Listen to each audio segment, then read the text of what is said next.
लब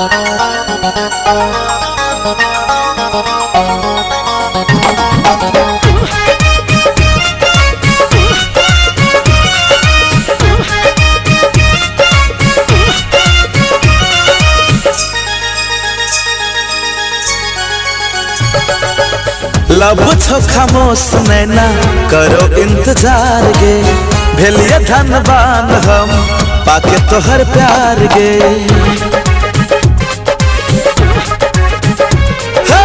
लब छो खामोश नैना करो इंतजार गे, भेलिए धनबान हम पाके तोहर प्यार गे।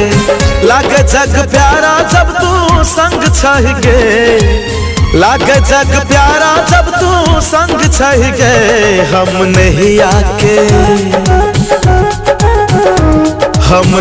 आके डोरी तोहर, तू तो उड़त पतंग छह गे। हमर आसमां के इंद्रधनुष के तू ही सातो रंग छह गे। हम नहीं आके डोरी तोहर, तू तो उड़त पतंग छह गे।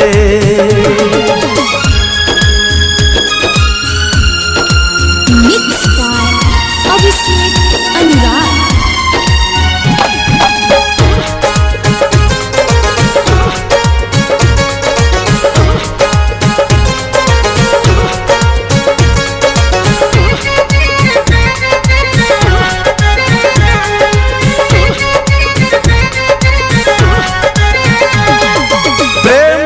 पुजारी बनल छे तोरा प्यार में सनम, प्यार से बढ़ के न कुछो संसार में सनम।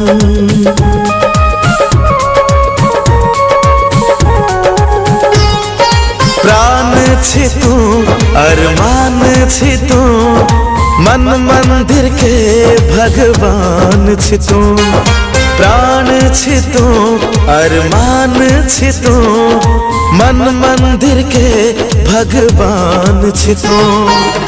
तो ही जिस्म जान हमर अंग छह गे, तो ही जिस्म जान हमर अंग छह गे। हम नहीं आके डोरी तोहर,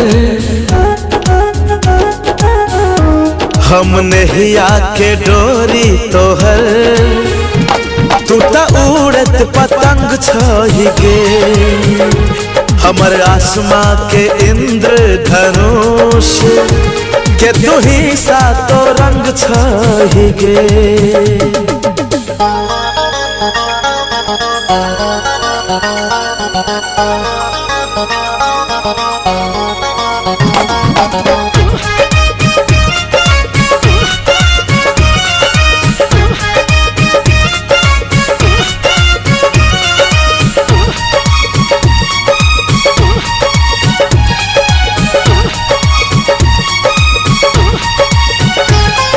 जीवन भर बन के रहब हम पर छाई गे जान।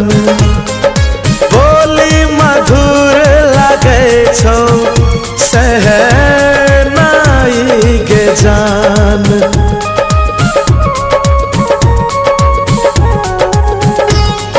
छनको पायल जेना बाजे छे गिटार गे, माना के गीत प्रीत छेड़े छे सितार गे। तू ही सात सुर के तो रंग छह गे, तू ही सात सुर के तो रंग छह गे। हम नहीं आके डोरी, हम नहीं आके डोरी तोहर, तू तो उड़त पतंग छह गे। हमर आसमां के इंद्रधनुष के तू ही सातो रंग छह गे।